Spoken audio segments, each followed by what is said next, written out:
السلام علیکم دوستو، اردو کلاسک چینل پر خوش آمدید۔ آئیے سنتے ہیں دھرتی کا سفر قسط نمبر 56۔ معزز سامعین، آپ سے امید کی جاتی ہے کہ ویڈیو کو لائک کریں اور چینل کو بھی سبسکرائب کر دیں، شکریہ۔ دریائی سفر میں پرنسس اندرا بہت خوش تھی، اور خوش اس لیے تھی کہ میں نے اس کے ساتھ ہنی مون منانے کا وعدہ کر لیا تھا۔ اب وہ میرے ساتھ پہلے سے زیادہ بے تکلف ہو گئی اور اس کا پریم بھاؤ بھی بڑھ گیا تھا۔ اس کی موٹی موٹی خوبصورت آنکھیں بولنے لگی تھی اور ان آنکھوں میں ایک دنیا آباد تھی اور ہر نگاہ ایک کہانی بیان کرتی تھی۔ اب وہ کبھی کبھی پروفیسر اسلم یا رانا صفدر کے سامنے بھی میرا ہاتھ بڑی بے تکلفی سے پکڑ لیتی، البتہ دوسروں کے سامنے ذرا محتاط ہو جاتی۔ رات کو ہم دونوں عرشے کے کسی گوشے میں کھڑے ہو کر باتیں کرتے اور پیار کی سرگوشیوں میں کھوئے رہتے تھے۔ رات کو سردار ہرنام سنگھ کے ساتھ عام طور پر بودھی ہی پہرا دیتا اور عرشے پر اس کی موجودگی ہمارے لیے کسی پریشانی کا موجب نہ بنتی تھی، کیونکہ پرنسس اندرا کا خیال تھا کہ وہ ہمارے پریم کا رکھوالا ہے۔ اسی دریائے سفر میں اندرا کے شیریں ہونٹوں کی حلاوت نصیب ہوئی، جس سے پہلے میں ناشنا تھا۔ دریائے سفر بھی خوبصورت تھا، رفیق سفر بھی خوبصورت تھی۔ تیسرے دن گرال نے ہمیں جدو پہنچا دیا۔ یا مجھے آسامی سائس ڈوبا کو ڈھونڈنا اور اس کے ذریعے خچروں اور سائسوں کا انتظام کرنا تھا، کیونکہ ہمارا اصل سفر یہیں سے شروع ہونے والا تھا۔ پہاڑی علاقوں میں سائس اور باربرداری کولی عام طور پر سیاحوں کے منتظر رہتے ہیں، مگر مونسون سیاحت یا شکار کا موسم نہ تھا۔ ویسے بھی آسام کے شمال مشرقی پہاڑی علاقوں کی سیاحت کرنے والے لوگ بہت کم ہوتے ہیں، البتہ اکا دکا شکاری ضرور ادھر آ نکلتا ہے، وہ بھی شکار کے دنوں میں، ورنہ خچر وغیرہ ایک بستی سے دوسری بستی تک غذائی اجناس ڈھونے کے کام آتے ہیں۔ ہمارا سامان گھاٹ پر ہی پڑا تھا۔ میں رانا صفدر اور بودھی کے ہمراہ ڈوبا کا پتہ کرنے نکلا اور گھاٹی پر کچھ لوگوں سے پوچھ گچھ کی۔ آسامی قبائلی ہماری زبان نہیں سمجھتے تھے، پھر بھی ایک آدمی سے پتہ چل گیا کہ ڈوبا سائی جیدو میں رہتا ہے اور سائسی کا کام کرتا ہے، مگر اسے ڈوبا کے گھر کا علم نہ تھا۔ ہم اس کا ٹھکانہ معلوم کرتے پھر رہے تھے کہ ایک سرکاری پیادہ گھاٹ پر نمودار ہوا اور اس نے انگریزی میں راجستھان کی پرنسس اندرا کا پوچھا۔ میں آسام کی سرحدی بستی میں ایک آسامی پیادے سے پرنسس اندرا کا نام سن کر چونکا، مگر باتوں باتوں میں پتہ چلا کہ نئی دہلی کے انگریز کمشنر نے شمال مشرقی سرحدی ایجنسی کے پولیٹیکل ایجنٹ کے سیکرٹری کو ٹیلی گرام کے ذریعے راجستھان کی پرنسس اندرا کے آنے کی اطلاع دی اور تاکید بھی کی تھی کہ پرنسس اور اس کے ساتھیوں کو سفری رہائش کی سہولت مہیا کی جائے۔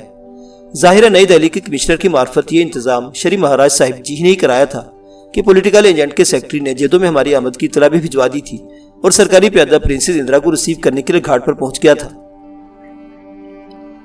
میں فوراً ہی سرکاری پیادے کو پرنسس کے پاس لے گیا، جہاں اس نے بتایا کہ ہماری رہائش کا بندوبست شمال مشرقی سرحدی ایجنسی کے آخری ڈاک بنگلے میں کیا گیا ہے، جو یہاں سے چند میل کے فاصلے پر ہے۔ سرحدی ایجنسی کے آخری ڈاک بنگلے کا سن کر میں حیران رہ گیا اور عجیب سی خوشی محسوس ہوئی۔ یہ حیرت انگیز اطلاع تھی، کیونکہ ابو بھی اپنے دوستوں کے ہمراہ 15 برس قبل شمال مشرقی سرحدی کی ایجنسی کے آخری ڈاک بنگلے میں ٹھہرے تھے، اور انہیں وہ سفری صورت بنگال ہوم گورنمنٹ کے سیکرٹری کے ذریعے میسر آئی تھی، جو مسز ٹیلا سونیا کے بھتیجے اور کلارا آنٹی کے کزن تھے۔ یہ ایک عجیب اتفاق تھا کہ مجھے میرے ساتھیوں کو ڈاک بنگلے کی سہولت پرنسس اندرا کی معرفت حاصل ہو رہی تھی۔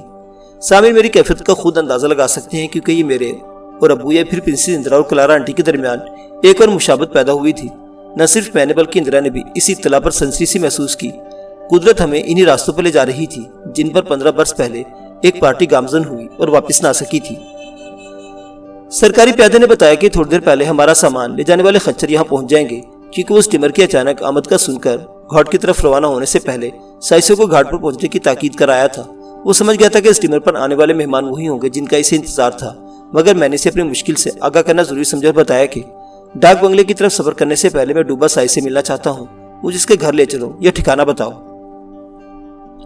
ڈوبا سرکاری پیادے نے بتایا، جو سائس آپ لوگوں کو ڈاک بنگلے لے جائیں گے ان میں وہ بھی شامل ہے، وہ یہیں آ رہا ہے۔ اس انکشاف نے میری ساری پریشانی دور کر دی۔ تھوڑی دیر میں 5 سائس خچر گھاٹ پہنچ گئے اور سرکاری پیادہ ایک دوڑی عمر آدمی کو لے کے میری جانب بڑھا۔ صاحب، یہ ہے ڈوبا۔ میں نے اسے سر سے پاؤں تک دیکھا، وہ بھی حیرت کی نظروں سے مجھے دیکھ رہا تھا کہ اس کا نام کیسے جانتا ہوں۔ میں نے سرکاری پیادے کی معرفت بات کی۔ ڈوبا تمہیں یاد ہوگا، 15 برس پہلے پنجاب کے ایک رئیس میاں بادشاہ اپنے اکلوتے اور گمشدہ بیٹے ناصر نواب کو یہاں ڈھونڈنے آئے تھے اور کچھ دن تمہارے پاس ٹھہرے تھے۔ میں ناصر نواب کا بیٹا ہوں اور میاں بادشاہ کا پوتا ہوں، انہوں نے مجھے تمہارے پاس بھیجا ہے۔ میاں بادشاہ کا سنتے ہی ڈوبا میرے قدموں میں گری اور ٹوٹی پوٹی اردو میں بولا، دھن بھاگ، میاں بادشاہ نے میرے کو دھن میں رکھا، وہ دیوتا ہیں۔ میں نے ڈوبا کو اٹھایا اس سے گفتگو کرنے کے لیے۔ مجھے کسی ترجمان کی ضرورت نہیں تھی، وہ میری اور میں اس کی بات سمجھتا تھا۔ اس نے پہلا سوال کیا، کیا بڑے صاحب کا بیٹا مل گیا؟ نہیں ڈوبا، ابو سفر سے واپس نہ آ سکے، تبت کے ایک علاقے میں ان کا دیہانت ہو گیا تھا۔ اس خبر نے اسے غمزدہ کر دیا۔ کچھ دیر چپ رہا، پھر بولا کہ بڑے صاحب ٹھیک ہے؟ ہاں، تمہیں پرنام بولتے تھے۔ دھن بھاگ میرے دھن بھاگ۔ ڈوبا کی آنکھیں بھیگ گئی۔ میں نے اسے بتایا کہ اپنے باپ کا مشن پورا کرنے کے لیے میں بھی تبت کی طرف جانے والا ہوں اور اس کے پاس اس لیے آیا ہوں کہ وہ سفر میں میرے ساتھ چلے اور خنجروں کا بندوبست کرے۔ وہ حیرت زدہ سا میری بات سن رہا تھا، پھر کہنے لگا، بڑے صاحب کا حکم ہے اور میرے کو انکار نہیں، میں چلوں گا تبت کے راستے بڑے گھاٹ میں، دوسرے لوگوں کو راضی کرنے میں 1 یا 2 دن لگ جائیں گے۔ ٹھیک ہے، میں نے کہا، ہم 1-2 دن ڈاک بنگلے میں ٹھہریں گے، تم اپنے ساتھیوں سے بات چیت کر لو، جتنا کوئی بھاڑا خرچہ مانگے میں دینے کو تیار ہوں۔ اس کے ساتھ ہی میں نے ڈوبا کو تھوڑی سی رقم دے دی تاکہ ان سائنسیوں کو پیشگی ادا کرے جو ہمارے ساتھ سفر کرنے پر تیار ہوں۔ اس کام سے فارغ ہو کر ہم سرکاری پیادے کی رہنمائی میں شمال مشرقی سرحدی ایجنسی کے آخری ڈاک بنگلے کی طرف روانہ ہوئے۔ سارا سامان خچروں پر لاد دیا گیا، صرف ایک خچر پرنسس اندرا کی سواری کے لیے رکھا گیا اور وہ ڈوبا ہی کا خچر تھا۔ اندرا کو گھڑ سواری کا تجربہ تھا، بلا خوف خچر پر سوار ہوئی اور ڈوبا کے ساتھ ساتھ چلنے لگا۔ ڈاک بنگلہ 15-16 میل کے فاصلے پر تھا۔ ابو نے اپنے خط میں پہاڑی بستی سے ڈاک بنگلے تک کا سفر اور پہاڑوں کا منظر کا وہ نقشہ کھینچا، وہ مجھے یاد تھا۔ آسام کے شمال مشرق میں اونچے پربتوں کا سلسلہ نظام گھاٹی سے شروع ہو جاتا ہے جو بتدریج بلند سے بلند ہوتا چلا گیا ہے۔ جدو پہاڑی مقام ہے، اس کے آس پاس 6-7 ہزار سے لے کر 11-12 ہزار فٹ تک اونچے پہاڑ کھڑے ہیں، لیکن آگے بڑھے تو شمال کی جانب ان کی برف پوش چوٹیاں 18 ہزار فٹ سے کم اونچی نہیں۔ شمال مشرقی سرحدی ایجنسی کے آخری ڈاک بنگلہ تبت اور آسام کے سرحد سے چند میل ادھر جنوب مشرق میں واقع ہے۔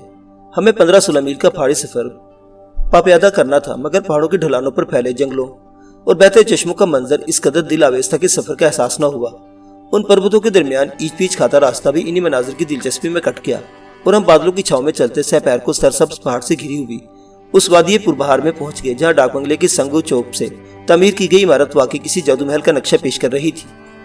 سامعین، اس داستان اسرار کے شروع میں ہی ڈاک بنگلے کے محلے وقوع، رومان آفری ماحول اور ارد گرد بکھرے خوابگاہ نظاروں کے علاوہ اس کی خوبصورت عمارت کے بارے میں وہ ساری معلومات سن چکے ہیں جو ابو نے اپنے خط میں تفصیل کے ساتھ رقم کر دی تھی۔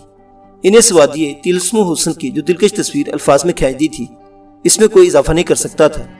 مغرب میں وہی پست کامر چھتری دار درختوں کا چھدرا سا جنگل جو دور پربت کی ڈھلان تک چلا گیا تھا۔ اس پربت سے اترتا ہوا ایک چشمہ جو ناگن کی طرح بل کھاتا چھدرے جنگل سے گزرتا تھا۔ وادی کے وسط میں ہی 1.5 فرلانگ طویل ٹیلا تو کسی کچھوے کی کھوپڑی کی مانند ابھرا ہوا تھا۔ اس ٹیلے کے گرد ایک آبی کوس بناتا ہوا وہی چشمہ جس کا ذکر اوپر کر چکا ہوں۔ ٹیلے پر پتھروں، ساگوان اور مہاگنی کی بنی وہی طلسمی عمارت جس کے دودھ کش سارس کی گردن کی طرح خمدار تھے اور ٹیلے پر جانے کے لیے اس کے قدموں میں بہتے ہوئے چشمے پر وہی چوبی پلیا جس پر شیطیر بچھے تھے۔ تصویر کا ایک ایک خط، ایک ایک نقش میرے سامنے تھا، البتہ اس نقشے میں ایک حسین منظر کا اضافہ ہو گیا تھا اور وہ منظر اناروں اور خوبانیوں کی باغ کی شکل میں تھا جو کپڑے ٹیلے کے دامن میں 2 ایکڑ تک پھیلتا چلا گیا تھا اور چشمہ اس گھنے اور خوشنما باغ سے کسی نہر بہشت کی طرح گزرتا ہوا ایک خواب آفری منظر پیش کرتا تھا۔ میں اس باغ کو دیکھ کر حیران سا رہ گیا کیونکہ ابو کے خط میں اس کا ذکر نہیں تھا، لیکن درختوں اور پودوں کو دیکھ کر یہ اندازہ لگانا مشکل نہ کہ یہاں ان کے آمد اور قیام کے بعد لگایا گیا ہوگا۔ چنانچہ میں نے سرکاری پیادے سے جو جیدوں سے ہمیں اپنی رہنمائی میں لے کر آیا تھا باغ کا ذکر کیا تو اس نے میرے خیال کی تصدیق کر بتایا کہ شمال مشرقی سرحدی ایجنسی کے ایک انگریز افسر نے جسے جگہ بہت پسند آئی تھی کہ 12 برس قبل یہاں باغ لگوایا اور اس مقصد کے لیے وہ کئی مہینے ڈاک بنگلے میں ٹھہرا رہا تاکہ سب کام اس کی نگرانی میں مکمل ہو جائیں۔ باغ کے ساتھ ساتھ جہاں ڈاک بنگلے کی خوبصورتی میں اضافہ ہو گیا وہاں اس کا عملہ بھی پہلے سے بڑھ گیا تھا کیونکہ پھلدار درختوں کی دیکھ بھال اور آبیاری کے لیے 2-3 مالی رکھے گئے تھے۔ سرکاری پیادے نے بتایا کہ جس انگریز افسر نے یہ باغ لگوایا تھا وہ صرف 3 سال قبل ریٹائر ہو کر انگلستان جا چکا ہے۔ پرنسس اندرا نے جو خچر سے اترائی تھی وہ میرے ساتھ چل رہی تھی۔ اس وادی جنت نظیر کو دیکھا، پربت کی ترائی میں چھدرے جنگل اور ٹیلے کے دامن میں دور تک پھیلے گھنے اور خوشنما باغ پر نظر ڈالی، ان کے درمیان پیچو خم کھاتے چشمے کا نظارہ کیا، پھر کبڑے ٹیلے پر سنگو چوک کی خوبصورت عمارت کو چشمہ حیرت سے دیکھا تو بے اختیار پکار اٹھی، ونڈرفل، بیوٹیفل۔ اور اس کی زبان سے لفظ سن کر میرے پورے جسم میں سنسنی دوڑ گئی، بلکہ یہ کہنا مناسب ہوگا کہ میں کانپ اٹھا۔ سامعین کو یاد ہوگا جب کلارا آنٹی ابو کے ساتھ اس وادی پربہار میں داخل ہوئی تھی تو اس نے بھی وادی کی دلکشی اور عمارت کی سیر آفرینی کے بارے میں بالکل یہی الفاظ استعمال کیے تھے۔ پرنسس اندرا اور کلارا آنٹی کے درمیان جو مسالمتیں پیدا ہوئی تھیں اور ان کے کردار کے علاوہ الفاظ کی مماثلت اور ہم آہنگی میرے دل میں خطرہ بن کر دھڑکنے لگی۔ اندرا وادی کے نظارے میں اتنی محب تھی کہ میرے چہرے پر بکھر جانے والی حیرت نہ دیکھ سکی۔ میں نے فوراً خود کو سنبھال لیا۔ یہ بھی بتاتا چلوں کہ ترائی کا وہ راستہ جو ڈاک بنگلے کی طرف جاتا تھا اناروں اور خوبانیوں کے گھنے باغ کے درمیان سے گزرتا اور چشمے کے چوبی پلیا پر پہنچتا تھا جسے عبور کر کے ہم ٹیلے کے اوپر جانا تھا۔